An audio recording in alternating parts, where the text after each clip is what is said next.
آئے کریمہ اس کے ذہن میں گفتگو ہو رہی ہے. آپ کے اذان عالیہ میں ہے کہ اللہ نے سورہ ملک میں اس کی پہلی آیت میں خدا جل ارشاد فرما رہا ہے کہ بابرکت ہے پکار اس کے ہاتھ میں ملک. دنیا کا ایک بادشاہ ایک حاکم جب کسی چھوٹے سے ملک کا مالک بن جاتا ہے.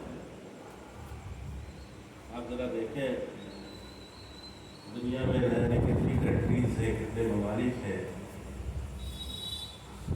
جو اس ملک کا مالک بن کر بیٹھا ہوا ہے, چیف بن کر بیٹھا ہوا ہے. وہ اپنے آپ کو سب کچھ سمجھتا ہے, جبکہ اسے پتا ہے کہ آج ہے کل ہو سکتا ہے نہ رہے. جب انسان ایک چھوٹے سے ملک کا حاکم بن جاتا ہے تو وہ اپنے آپ کو سب سے بڑا قدرت والا, طاقت والا, سب سے بڑا حاکم سمجھنے لگتا ہے.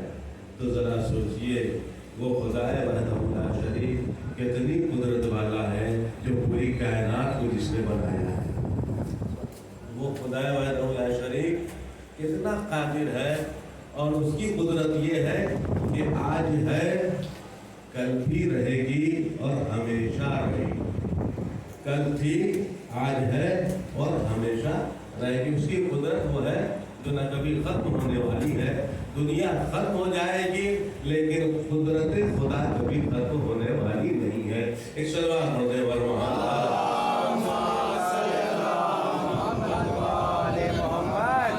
دنیا ختم ہو جائے گی لیکن قدرت خدا کبھی ختم ہونے والی نہیں ہے. وہ اس کی قدرت ہے پوری کائنات. انسان یہی تو سوچے کہ جب ایک چھوٹے سے ملک کا حاکم بن گیا تو اپنے آپ کو اتنا کچھ سمجھتا ہے.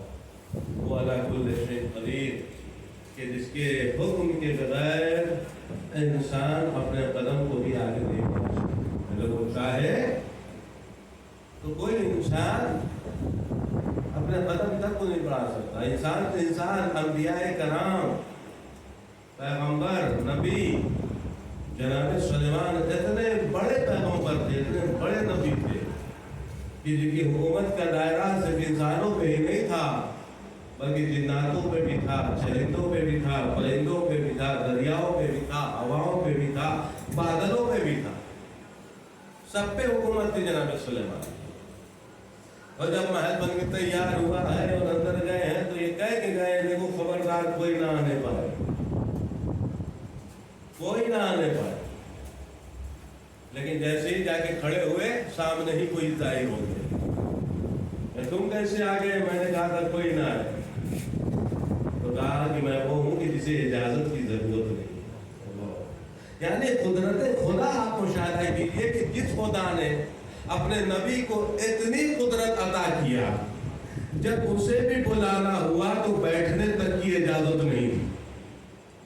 جناب سلیمان نے یہ کہا اچھا ایسا مطلب آپ کو موت ہے. کہاں کس لیے آئے؟ آگو کر سکتے بیٹھ جانے دیجیے. یعنی اتنا بھی اجازت نہیں ہے. تو جب اتنا بڑا نبی جس کی اتنی بڑی حکومت تھی وہ بیٹھنے کی خواہش کرتا رہا لیکن بیٹھنے کی بھی اجازت نہ ملی, تو دنیا کا عام انسان کس بات پہ غرور کرتا ہے؟ وہ جب چاہے گا جس عالم میں چاہے گا بلا لے گا, کوئی ایک پل کے لیے بھی اسے روک نہیں سکتا. وہ علی کل شیء قدیر, وہ قادر مطلق. بس انسان کا فرض یہ ہے کہ اللہ نے آواز دیا ہے کہ میں نے جینوں اور انسانوں کو خلق ہی نہیں کیا سوائے اس کے کہ وہ میری عبادت, وہ میری بندگی کرے, میرے سامنے سب کو میرے بتائے ہوئے راستے پہ کر چلے. بندگی کا مطلب صرف سجدہ نہیں ہے, یاد رکھو. سجدہ ہے لیکن صرف سجدہ نہیں. نماز ہے مگر صرف نماز نہیں. روزہ ہے مگر صرف روزہ نہیں. عبادت صرف ان چیزوں کا مخصوص نہیں ہے. یہ ایک شرک ہے, یہ بھی ہے, یہ بھی ہے, یہ بھی ہے, لیکن یہ نہیں کہ یہی ہے. نماز ہی عبادت ہے, ایسا نہیں. نماز عبادت ہے لیکن نماز ہی عبادت نہیں, بلکہ عبادتوں کا اللہ نے بڑا وسیع ذریعہ بنایا. ایک انسان جو صبح اپنے گھر سے حلال طریقے سے کمانے کے لیے نکلتا ہے تو روایت کہتی ہے کہ وہ گھر سے جو نکلا ہے وہ ہر لمحہ عبادت کر رہا ہے، ہر لمحہ عبادت کر رہا ہے، وہ خدا کی بندگی کر رہا ہے۔ جانی گرامی، بندگی اللہ کی اللہ کو بہت پسند ہے۔ اور یہ نہیں کہ ہمارا صدقہ ہماری عبادت ہے، یہ ہے کیا، اس کی اوقات ہی کیا ہے؟ ہمارے سجدے کی اوقات ہی کیا ہے کہ جس سجدے میں ہم سر کو رکھتے ہیں تو زبان پر ہوتا ہے سبحان ربی الاعلی و بحمدہ، لیکن ذہن کہیں اور ٹہلا ہوتا ہے، ذہن کہیں اور گھوم رہا ہوتا ہے۔ ایسا سجدہ، ایسی عبادت، ایسے نماز، تکبیر کہہ کے کھڑے ہوئے لیکن ذہن کہیں اور پھر رہا ہے، یعنی ایسی عبادت، اس کے باوجود بھی خدا اپنے بندوں سے کتنی محبت ہے۔ خدا کہتا تم آؤ میری بارگاہ میں، تم ادا کرو، بقیہ قبول کرنا نہ کرنا وہ میرا کام، وہ میری مرضی۔ جناب موسیٰ علیہ السلام اتنے بڑے نبی، پیغمبر خدا، کلیم خدا، خدا سے گفتگو کرنے والا، دسترخوان پر بیٹھے کھانا کھانے، جب دسترخوان پر بیٹھے کھانا کھانے کے لیے تو ایک شکیلی دسترخوان پہ گر گئی، تو کلیم خدا جناب موسیٰ کہتے پروردگار کیا ضرورت تھی اس جانور کو خلق کرنے کی، کیا اسے پیدا نہ کرتا تو تیری عبادت میں کمی ہو جاتی، کیا تیری عبادت میں کمی ہو جاتی؟ تو آواز قدرت آئی موسیٰ، کچھ دیر پہلے یہی چھپکلی مجھ سے کہہ رہی تھی موسیٰ کو پیدا کرنے کی کیا ضرورت ہے، موسیٰ کو حل کرنے کی ضرورت کیا تھی؟ کہتے نہیں عبادت میں کمی رہ جاتی، اے موسیٰ نہ مجھے اس کی عبادت کی ضرورت ہے نہ مجھے تیری عبادت کی ضرورت ہے، پوری دنیا میری عبادت کرے تب بھی میں خدا ہوں، پوری دنیا انکار کر دے تب بھی میں خدا ہوں۔ صلوات پڑھ دے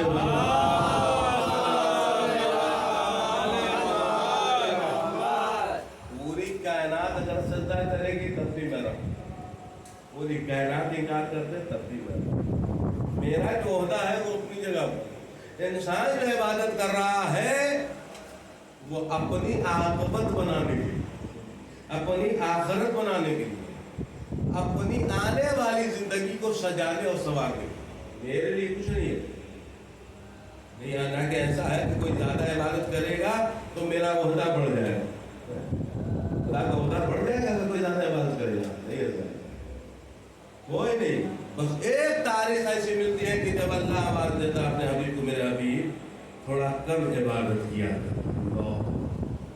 اللہ سب سے عبادت مانگ رہا ہے، صدقہ کرو، نماز پڑھو، عمل کرو، لیکن آواز دینا یا ایھا المزمل، اے میرے کالی کمرے والے،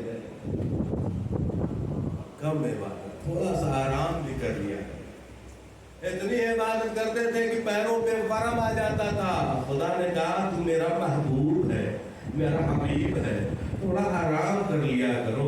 میرے عزیزان گرامی، ہماری عبادت یہ ہے کہ اس عبادت میں لذت محسوس نہیں ہوتی، لیکن ان کی عبادت میں اتنی لذت محسوس ہوتی ہے کہ نہ سجدے سے سر اٹھانے کا دل چاہتا ہے، نہ قیام سے جھکنے کے علاوہ وہ کھڑے ہونے کا دل چاہتا ہے۔ عبادت ہی عزیزان گرامی، جب انسان اللہ کی قدرت کاملہ پر یقین کر لے تو پھر عبادت کی منزل، جب عبادت کی منزل آتی ہے، بہت ہی تیزی کے ساتھ اپنی گفتگو کا آگے بڑھانا چاہتا ہوں، عبادت کی منزل آتی ہے، اللہ کہہ رہا ہے عبادت کرو، پیغمبر میرے حبیب اعلان کر دو قولوا لا الہ الا اللہ، کہو اللہ ایک ہے، فلاح پا جاؤ گے۔ پیغمبر اعظم نے سب کو جمع کیا، جمع کرنے کے بعد اعلان کیا، اعلان ایسا نہیں کیا، پہلے ان سے پوچھا یہ بتاؤ اگر میں محمد یہ کہوں کہ اس پہاڑی کے پیچھے ایک لشکر جرار کھڑا ہے تو تم مانو گے کہ نہیں مانو گے؟ کلمہ پڑھنے والے لوگ نہیں ہیں، عام لوگ، ابھی اعلان نہیں کیا نبی نے، سب نے کہا ہے محمد اگر آپ کہتے ہیں کہ اس پہاڑی کے پیچھے ایک لشکر کھڑا ہے تو ہم ماننے کے لیے تیار ہیں۔ کہا کہ اگر ایسا ہو کہ تم اس پہاڑی پہ جاؤ لشکر نظر نہ آئے تب کیا کرو؟ کہا تو میں یہ سوچوں گا کہ ہماری آنکھیں اس لائق نہیں ہے کہ اس لشکر کو دیکھے، مگر آپ کو جھوٹا نہیں ہوگا۔ نبی نے اپنی صداقت کا کلمہ اس طریقے سے پڑھوایا، زبان سے کبھی ایک لفظ بھی ادھر سے ادھر نہیں ہوا، جو ہوا وہ عین وحی الہی کی، جو کہا عین وحی الہی، جب اس قدر تصدیق کروا لیا اپنی صداقت کا، یہ لوگ کہہ رہے ہیں ہم اپنے آپ کو نابینا مانیں گے لیکن آپ کو جھوٹا نہیں مانیں گے، جب اتنی صداقت کا کلمہ پڑھوا لیا تب کہا کہو لا الہ الا اللہ، وہی خدا نہیں ہے سوائے۔ اب جب یہ کہا تو ابھی تک جو صداقت کا کلمہ پڑھ رہے تھے سب بگڑ گئے، ابھی تک جو محمد کو صادق مان رہے تھے، امین مان رہے تھے، سب بگڑ گئے۔ یہ کون سی بات ہے، یہ کون سی بات ہے کہ کوئی خدا نہیں ہے؟ ہم تو اتنے خداؤں کے سامنے سر جھکاتے ہیں، 300 سے زیادہ خدا ہیں ہمارے، لات ہے، حبل ہے، منات ہے، اور ایسے ایسے خدا کی تاریخ لکھتی ہے عزیزان گرامی کہ جب ان کو سفر پہ جانا ہوتا تھا تو حلوہ تیار کرواتے تھے، حلوہ تیار کر کے اس کا ایک پتلا بناتے تھے اور پتلا بنا کے رکھ لیا کرتے تھے اور سفر پہ جاتے تھے، اور جب ان کا وقت ہوتا تھا تو نکال کے اس کے سامنے سر جوڑ ہاتھ جوڑ کے کھڑے ہو جاتے تھے، اور جب بھوک لگتی تھی تو پھر اسی کو کھا جاتے تھے۔ اس سلوات پڑھ دے اور محمد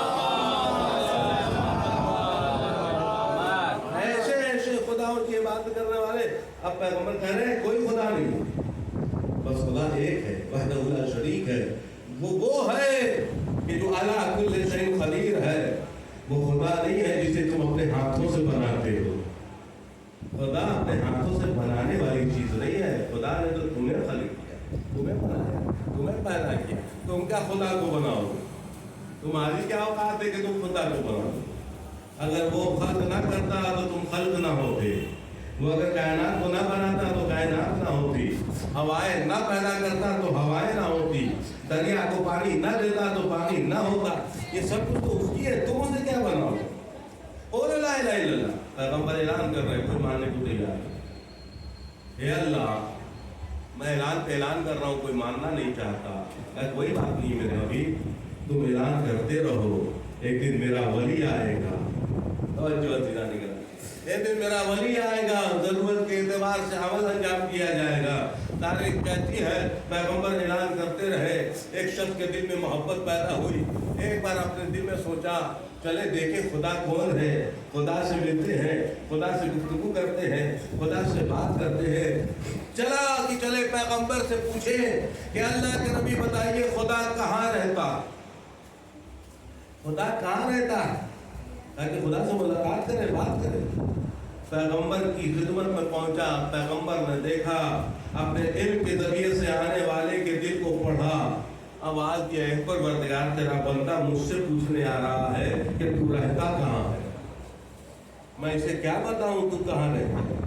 آواز قدرت آئی میرے حبیب اس سے کہہ دینا میں زمین میں سما نہیں سکتا، میں آسمان میں آ نہیں سکتا، لیکن میری قدرت کا کرشمہ یشکونی قلب عبدک المومن، لیکن میری قدرت کاملہ کا نمونہ ہر مومن کے دل میں ہوتا ہے۔ اللہ کہہ رہا ہے یشکونی قلب عبدک المومن، میں ہر مومن کے دل میں رہتا ہوں۔ یہی تو وجہ ہے کہ جب چھٹے امام حضرت امام جعفر صادق علیہ السلام نے پوچھا کہ مولا یہ بتائیے کہ کیا نماز پڑھتے ہوئے اگر کوئی سامنے سے گزر جائے تو نماز باطل ہو جاتی ہے؟ مولانا نے کہا کیوں؟ لوگ کہتے ہیں جب نماز پڑھ رہا ہو کوئی گزر جائے تو خدا سے رابطہ ٹوٹ جاتا ہے، لہذا نماز باطل ہو جاتی ہے۔ مولا نے فرمایا سنو، میرا خدا ہم سے اتنا قریب ہوتا ہے کہ میرے اور میرے خدا کے بیچ میں کوئی آ ہی نہیں سکتا۔ یشعونی قلب عبدک المومن، میں مومن بندے کے دل میں رہتا ہوں۔ کون؟ خدا۔ خدا کو آپ اگر قریب کرنا چاہتے ہیں تو اپنے دل کو پہلے پاک و پاکیزہ بنائیے۔ یشعونی قلب عبدک المومن، میں مومن بندے کے دل میں رہتا ہوں۔ پیغمبر نے آواز دیا اچھا اللہ کہاں رہتا ہے؟ کہا مومن بندے کے دل میں۔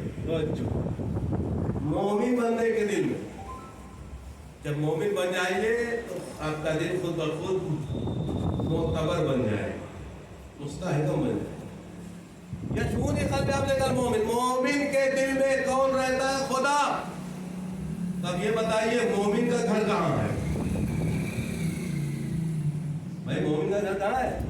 شاید بھائی بتائیے مومن کا گھر کہاں ہے؟